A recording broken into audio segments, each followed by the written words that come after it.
الحمد لله رب المشرقين والمغربين والصلاة والسلام على جد الحسن والحسين وعلى آله وصحابه وأزواجه وأهل بيته أجمعين. أما بعد، أعوذ بالله من الشيطان الرجيم. بسم الله الرحمن الرحيم. هن لباس لكم وأنتم لباس لهن. صدق الله العظيم. وقال رسول الله صلى الله عليه وآله وسلم: النكاح نصف الإيمان. وصدق رسوله النبي الأمين المتين المبين المؤمن الكريم. ونحن على ذلك لمن الشاهدين والشاكرين والحمد لله رب العالمين. بکار خیش حیرانم مغسنی یا رسول اللہ، پریشانم مغسنی یا رسول اللہ. ندارت جستم اجدائے ندانت جستم آبائے، تو یہ خود ساز و سامانم مغسنی یا رسول اللہ. شہاب کس نوازی کن، طبیبہ چارہ سازی کن، مریض درد نسیانم مغسنی یا رسول اللہ. رضا یکسائی لے پر کوئی سلطان لا تنہر، شہا بہر عزیزانم مغسنی یا رسول اللہ صلی اللہ علیہ وآلہ وسلم.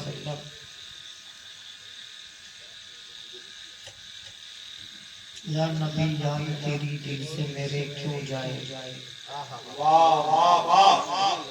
وقت بیدار میرا جاگ کے کیوں سو جائے. جب نظر میں ہی نہ لاتے ہیں دو عالم کا جمال، ان کے دیوانوں کو فردوس بھی کیوں بہلائے. آ گئے والد بطحہ کے امام ارشاد، کہہ دو آنا ہے تو اب پہ کے اجل آج. اور صبح کا وقت ہے آقا میری جھولی بھر دو. صبح کا وقت ہے آقا میری جھولی بھر دو. ماحول میں جب آدمی کو ٹی وی کی لت ہے، جب آدمی کو بیوی کی لت ہے، جب آدمی کو باس کی لت ہے، جب آدمی کو بجانے کی لت ہے، جب آدمی کو گانے کی لت ہے، جب آدمی کو فحش گوئی کی لت ہے، جب آدمی کو ناچ کی لت ہے، جب آدمی کو ڈرامے کی لت ہے، جب آدمی کو سیریل کی لت ہے، جب آدمی کو گیم اور پبجی کا لت ہے، جب آدمی کو واٹس ایپ، فیس بک اور دیگر جو سوشل میڈیا سائٹ ہے ان سب کی لت ہے. اس زمانے میں، پہلے کے زمانے میں ایسا ہوتا تھا، ٹائم پاس کرنے کا کوئی موقع، کوئی جگہ ٹائم پاس کرنے کا کوئی بہانہ نہ ملتا. لوگ آگ جلا کر اکٹھے بیٹھ جاتے، لوگ ٹولی بنا کر بیٹھ جاتے، لوگ بات کرتے، لوگ قصے کہتے، کہانیاں سنتے. لیکن ابھی تو دنیا ترقی کر گئی، دنیا والوں نے طرح طرح کے ایجادات لائے اور دنیا والوں نے ایجاد کیا. کسی نے موبائل دے دیا، اب بچہ بھی بیزی ہے، بڑا بھی بیزی ہے، جوان بھی بیزی ہے، اب تک کہ بوڑھے لوگ بیزی ہیں. ہر کوئی سونے سے پہلے ہاتھ میں موبائل ہے، اٹھنے کے بعد موبائل ہے.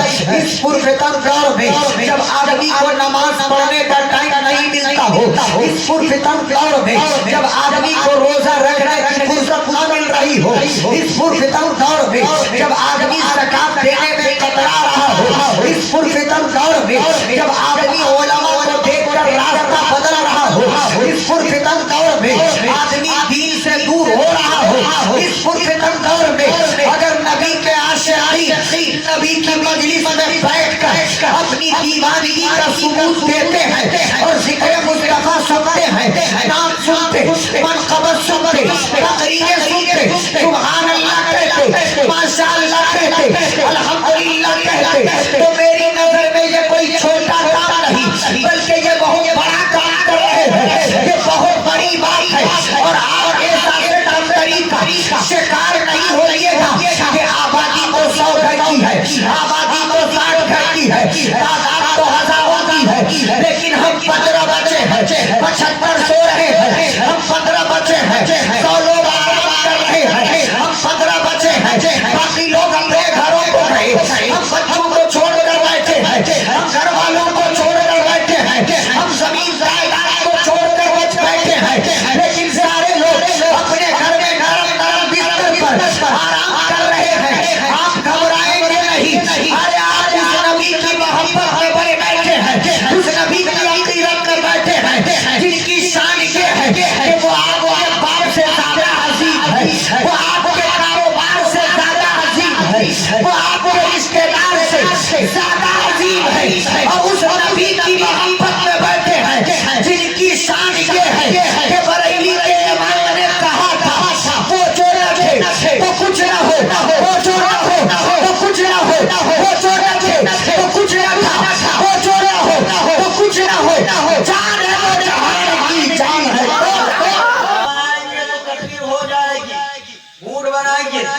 شاعر اسلام حیرت نوری صاحب، شاعر اسلام ہدایت علی نوری صاحب، نقیب اہل سنت مولانا شہاب الدین رضوی صاحب، استاذ القرآ قاری غلام ربانی صاحب، آپ کے عزیزم ہمارے عزیز، آپ کے پیارے ہمارے پیارے قاری تمنے بابو صاحب، یہ سارے لوگ منبر نور پر تشریف فرما ہے، آپ کے خطیب و امام حافظ زمان اللہ صاحب، یہ سارے لوگ تشریف فرما ہے۔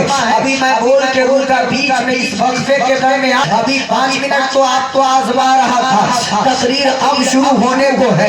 علی جناب مسلم صاحب کے لڑکی کی شادی ہے، مولانا تمنے صاحب کے ہمشیرہ کی شادی ہے، ان کے بھائیوں نے اہتمام کیا، انہوں نے انتظام کیا، اور ابھی تو شادیوں کا اتنا زبردست سیزن ہے کہ میں اپنے گاؤں کی بات کر رہا ہوں، ہر روز کسی نہ کسی کی شادی ہو رہی ہے۔ آج ہی 2 شادیاں تھی، آج آپ کے یہاں شادی ہے۔ اسی طرح آپ علاقے میں قرب و جوار میں جھانک کر دیکھیں گے تو آپ کو یہ خبر لگے گی کہ آج اس کے بیٹے کی شادی، کل اس کے بیٹے کی شادی، آج اس کے پوتے کی شادی، کل اس کے پوتے کی شادی، آج اس کے نواسے کی شادی، کل اس کے نواسے کی شادی۔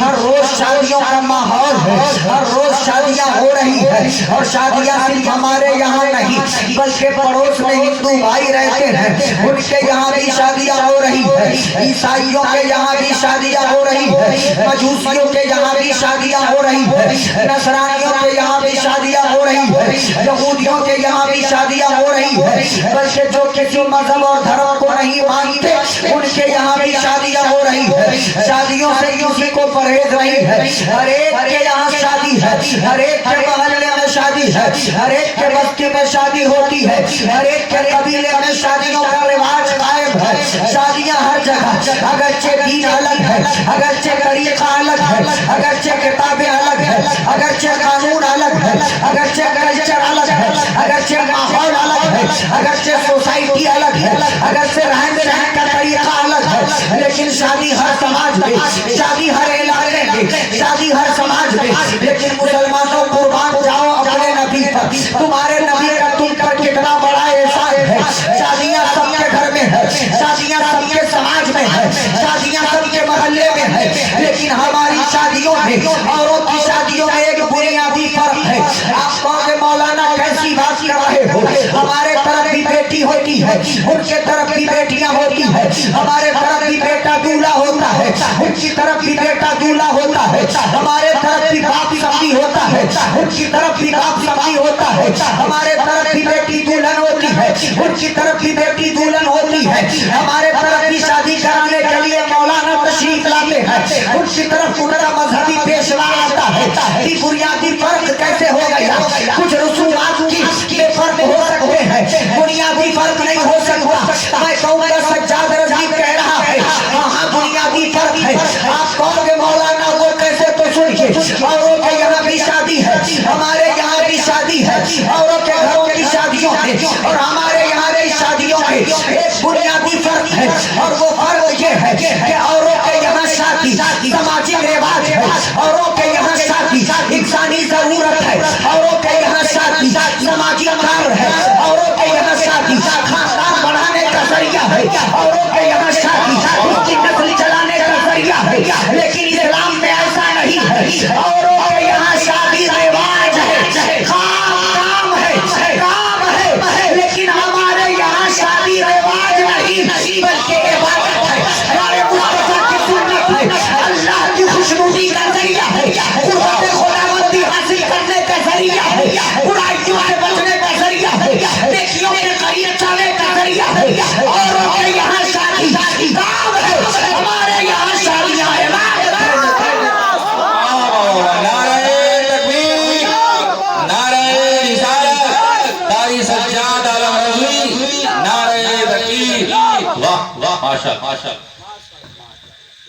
پور میں جتنا نیپالی ہے سب لا کے دیجیے، ہم بہت آسانی سے بنا دیں گے، کوئی دقت نہیں۔ ہاں اب سنیں، اوروں کے یہاں بھی شادی، ہمارے یہاں بھی شادی، ان کے یہاں شادی ضرورت، ان کے یہاں شادی سماجی کام، ان کے یہاں شادی پریوارک کام، ان کے یہاں شادی طریقہ، ایک کام، ایک رسم، لیکن ہمارے یہاں شادی صرف رسم تک محدود نہیں. ہمارے یہاں شادی میرے مصطفیٰ کی سنت ہے. ہمارے یہاں شادی عبادت ہے. ہمارے یہاں شادی برائیوں سے بچنے کا ذریعہ ہے. وہی وجہ کر ہمارے آقا ارشاد فرماتے النکاح نصف الایمان. جس نے نکاح کو جس نے نکاح کیا اس نے ایمان کا آدھا حصہ مکمل کر لیا. النکاح من سنتی فمن رغب عن سنتی فلیس منی. جو نکاح کرے وہ مجھ میں سے ہے، جو انکار کرے وہ ہم میں سے نہیں. یہ ساری روایتیں آپ ہمیشہ سنتے رہتے ہیں. ہمارے یہاں شادی کو عبادت کے لیے کیا جاتا ہے. ہمارے یہاں شادی ضرورت کے لیے نہیں بلکہ اللہ کی رضا کے لیے کیا جاتا ہے. اگر نیت میں فطور ہو تو اسے دور کیجیے گا. شادی اپنے لیے نہیں، اپنی نسلوں کے لیے نہیں، بلکہ مصطفیٰ کی سنت سے عمل کرنے کی نیت سے کیا کرے. اب جب شادیوں کا چرچا چلی گیا ہے تو شادیوں کی ایک ہسٹری بھی بتا دیتا ہوں. آج جو دنیا میں آپ شادیوں کا ماحول دیکھ رہے ہیں، نکاح کا معاملہ دیکھ رہے ہیں، بیاہ کا معاملہ دیکھ رہے ہیں، یہ کسی اور کا احسان نہیں بلکہ ہمارے اور آپ کے آقا کا احسان ہے. بولے مچل کے سبحان اللہ. آپ کہو کہ مولانا سجاد رضوی کیسی بات کر رہے ہو؟ ہم تو امام صاحب سے اکثر سنا کرتے ہیں تقریروں میں کہ دنیا میں سب سے پہلے انسان کے درمیان اگر کوئی رشتہ قائم ہوا انسانوں کے درمیان دنیا میں آنے سے پہلے، آسمانی دنیا میں ہی زمین پر آنے سے پہلے انسانوں کے درمیان سب سے پہلے کوئی رشتہ قائم ہوا تو میاں اور بیوی کا رشتہ قائم ہوا. سب سے پہلے نکاح پڑھایا گیا. حضرت آدم و حوا کا، حضرت آدم و حوا کی شادی ہوتی ہے تو اگر آپ یہ کہیں کہ یہ شادی آدم و حوا کا صدقہ ہے ہم تسلیم کر لیں گے. اگر آپ یہ کہیں کہ یہ شادی حضرت آدم و حوا کا کرم ہے، انہی کی دین ہے، ہم مان لیں گے. لیکن آپ کہہ رہے ہیں کہ یہ پیارے نبی کی دین ہے، یہ پیارے نبی کا صدقہ ہے، یہ پیارے نبی کا احسان ہے، یہ پیارے نبی کے دربار سے ملا ہوا ٹکڑا ہے، ہم یہ کیوں کر مان لیں. چلو مولانا آپ نے کہہ دیا ہم ان کا کلمہ پڑھتے ہیں، ہم ان پر ایمان رکھتے ہیں، ہم ان کو آقا مانتے ہیں، ہم مان لیں گے. لیکن جو ان کا کلمہ نہیں پڑھتے، جو ان پر ایمان نہیں رکھتے، وہ بھلا کیوں کر مانیں گے؟ تو میں آپ کو بتانا چاہتا ہوں یہ سچ ہے کہ انسانوں کے درمیان جو پہلا رشتہ قائم ہوا میاں اور بیوی کا ہوا. سب سے پہلا نکاح حضرت آدم و حوا کے درمیان ہے. آدم کے بعد ان کے بیٹوں کے درمیان نکاح کا سلسلہ جاری رہا. ان کے بعد نوح کے بیٹوں کے درمیان نکاح کا سلسلہ جاری رہا. نوح کے بعد یونس کے امتی کے لوگوں کے درمیان نکاح کا سلسلہ جاری رہا. داؤد کے چاہنے والوں کے درمیان نکاح کا سلسلہ جاری رہا. زکریا کے چاہنے والوں کے درمیان نکاح کا سلسلہ جاری رہا. یحییٰ کے چاہنے والوں کے درمیان نکاح کا سلسلہ جاری رہا. سلیمان و لوط و شعیب و ہارون کے ماننے والوں کے درمیان نکاح کا سلسلہ جاری رہا. لیکن جب حضرت عیسیٰ آئے اور ان کا زمانہ ختم ہوتا ہے، ان کے انتقال سے پیارے مصطفیٰ کی پیدائش کے بیچ میں 571 سال کا زمانہ گزرتا ہے. 571 سال ایک عرصہ ہوتا ہے. 571 سال مطلب 5 صدی. 571 سال کا زمانہ گزرتا ہے. تقریباً 600 سال کے قریب کا زمانہ گزرتا ہے. اور ان 600 سالوں میں لوگوں نے اس رواج کو ختم کیا، لوگوں نے اس روایت کو ختم کیا، لوگوں نے اس طریقے کو ختم کیا. وقت ایسا بدلا، حالات ایسے بدلے، سماج ایسا بدلا، سوسائٹی ایسی بدلی، کلچر ایسا بدلا، لوگوں کا رہن سہن ایسا بدلا کہ لوگوں نے شادی کو ختم کر کے، بیاہ کو ختم کر کے، نکاح کو ختم کر کے خرید و فروخت کا معاملہ قائم کر لیا. جیسے بازار سے چاول خرید کر لاتے، جیسے بازار سے سبزی خرید کر لاتے، جیسے بازار سے چیزیں خرید کر لاتے، ایسے جس کو جو دل چاہتا تھا بازار سے جا کر لڑکی خرید کر لاتا تھا، اپنے گھروں میں رکھتا. جب جی بھر جاتا واپس کر دیتا، جب جی بھر جاتا گھر سے نکال دیا کرتا. جب پیارے آقا کی پیدائش نہیں ہوئی تھی، حضرت عیسیٰ اور نبی کے درمیان کا جو زمانہ جاہلیت ہے، جس زمانے کو تاریخ میں جاہلیت کا زمانہ کہا گیا ہے، جن لوگوں کو تاریخ میں اجہل اور جاہل اعظم کہا ہے، ان لوگوں کے درمیان کا معاملہ ایسا تھا کہ وہ نکاح کو ختم کر کے خرید و فروخت کا معاملہ بنائے ہوئے تھے. وہ بیچتے تھے، وہ خریدتے تھے. اتنے بد سے بدتر حالات تھے کہ بھائی بہنوں کو بازار آئے بیچتا تھا، باپ اپنی بیٹی کو زندہ دفن کرتا تھا، بیٹا اپنی ماں کو مار کے گھر سے باہر نکالا کرتا تھا، اتنے بدتر حالات تھے، لیکن جب میرے آقا تشریف لاتے ہیں تو آقا نے پاران کی چوٹی سے، مکے کی وادی سے، مکے کی وادی سے رب کے فرمان کو سنایا اور لوگوں کے درمیان یہ اعلان کر کے کہا، اے لوگوں تم جنہیں دفن کرتے ہو، تم جنہیں بھگاتے ہو، تم جنہیں خریدتے اور بیچتے ہو، ان کا مقام اسلام کی نظر میں یہ ہے کہ اگر یہ تمہارے گھر میں بحیثیت بیٹی ہے تو گھر والوں کے لیے رحمت ہے، اگر یہ تمہارے گھر میں بحیثیت بیوی ہے تو شوہر کے لیے راحت ہے، اگر یہ تمہارے گھر میں بحیثیت بہن ہے تو برکت ہے، اور اگر یہ تمہارے گھر میں بحیثیت ماں ہے تو اس کے قدموں کے نیچے تمہاری جنت۔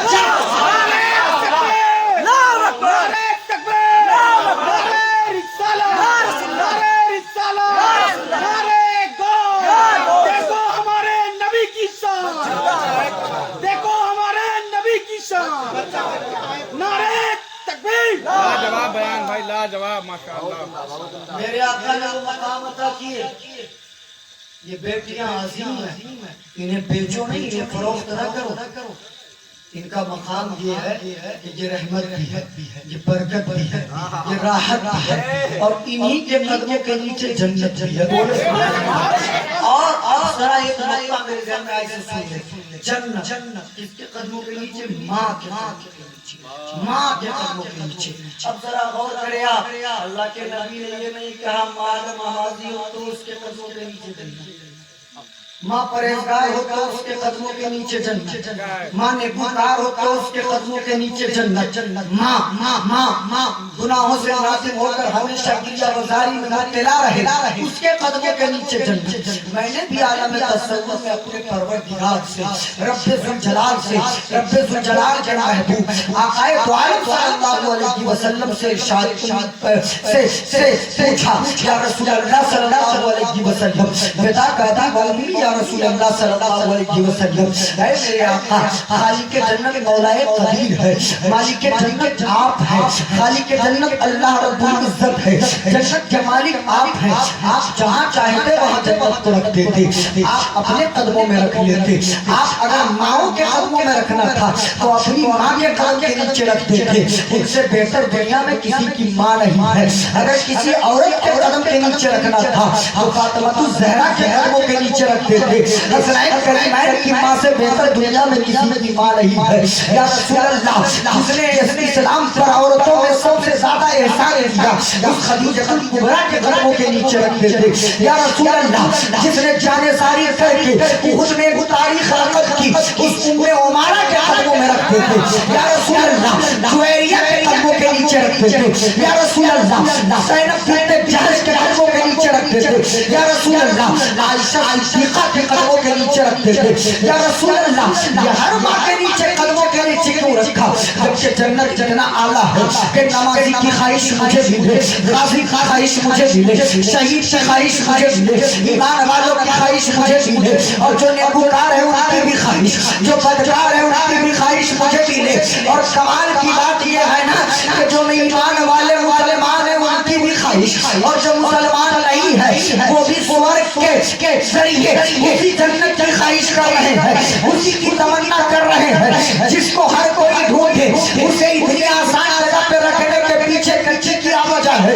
یا رسول اللہ رکھنا تھا تو اپنی ماں کے قدموں کے نیچے رکھتے، یا آسیہ کے قدموں کے نیچے رکھتے، یا زلیخا کے قدموں کے نیچے رکھتے، یا سمیدہ کے قدموں کے نیچے رکھتے، جو پاک خاتون معتبر اور مقدس خواتین گزری ہے، اسلام کی شہزادیاں گزری ہے، ان کے قدموں کے نیچے رکھ دیا جاتا۔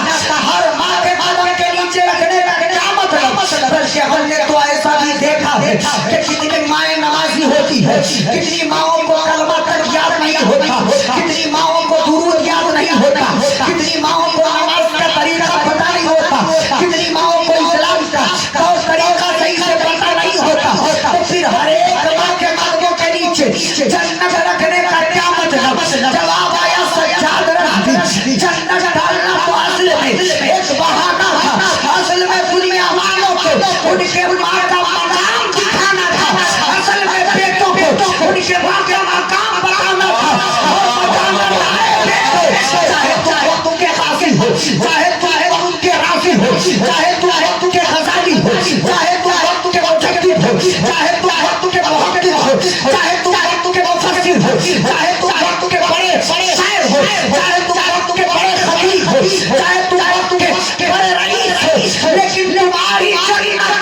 غریب ماں کے قدموں کے نیچے ہے، اسی غریب ماں کے قدموں کے نیچے ہے جو لاغر دکھنے میں لگتی ہے، کمزور دکھنے میں لگتی ہے، لیکن مقام اس کا اتنا بلند ہے کہ وہ چاہے گی تب اللہ تمہیں جنت دے گا، وہ نہ چاہے گی تو تم جنت سے محروم ہو۔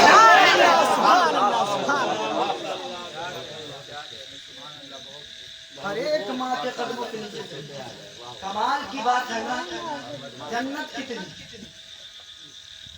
کتنی آپ کو معلوم ہے؟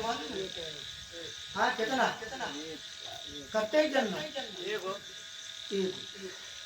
اس کے طبقات ساتھ، اس سے ساتھ جس کو ہم لوگ اردو عام میں بولتے ساتھ، چلو مان گئے ساتھ، کمال ہے نا، ساتھ جنت یا ایک، اور مائیں دنیا میں کروڑ، مائیں دنیا میں اربوں، مائیں دنیا میں گنتی میں شمار نہیں کر سکتے، اور ہر بیٹے کی جنت اس کے ماں کے قدموں کے نیچے۔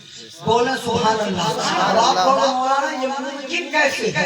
تو یہ بھی سمجھا دیتا ہوں کہ یہ ممکن ہے، ٹیکنیکلی بھی یہ ممکن ہے، ٹیکنیکلی بھی یہ ممکن ہے۔ آپ کو ایک چیز کو کتنا پھیلائیے گا، کتنا لمبائیے گا، کہاں کہاں ہٹائیے گا، اور وہ بھی اتنی مائیں ہیں کہاں کہاں رکھیے گا، ایک جنت کو کہاں رکھیے گا؟ تو سنیے، جنت چاہے ایک ہو، جنت چاہے ایک ہو، جنت چاہے سات ہو، بحث نہیں ہے، لیکن یہ تو ہمیشہ علماء سے سنتے ہیں نا کہ جنتی جو بھی ہوں گے ان کے نام کا ایک محل جنت میں ہوگا۔ بولا سبحان اللہ۔ جنتی جو بھی ہوں گے ان کے نام کا ایک محل جنت میں ہوگا، ان کی ایک مخصوص جگہ جنت میں ہوگی، ان کی ایک مخصوص مقام جنت میں ہوگا۔ مطلب یہ ہے کہ جنت چاہے جتنی ہو یا جتنا بڑا ہو یا جتنا وسیع ہو یا جتنا چھوٹا ہو، بحث نہیں ہے۔ جس خدا نے جنت کو بنائی ہے اسی خدا نے جنت میں، اگر میں جنتی ہوں اور میرا ایمان کہتا ہے انشاءاللہ نبی اعظم کے صدقے ہم ضرور جنتی ہے، تو ہمارے لیے جنت میں ایک محل ہے، ہمارے لیے جنت میں ایک مخصوص جگہ ہے، ہمارے لیے جنت میں ایک خاص مقام ہے۔ ماں کے قدموں کے نیچے جنت، مطلب محل تو تمہارا بن کر تیار ہے، لیکن اسی محل کی چابی اصل میں وہی محل تمہارے ماؤں کے قدموں کے نیچے ہے۔ تم ماں کو راضی کرو، ماں کو راضی کرو، مصطفیٰ راضی ہو گے، مصطفیٰ راضی ہو گے تو خدا راضی ہوگا، اور جب خدا راضی ہوگا تو کائنات کی ہر شے تمہارے قدم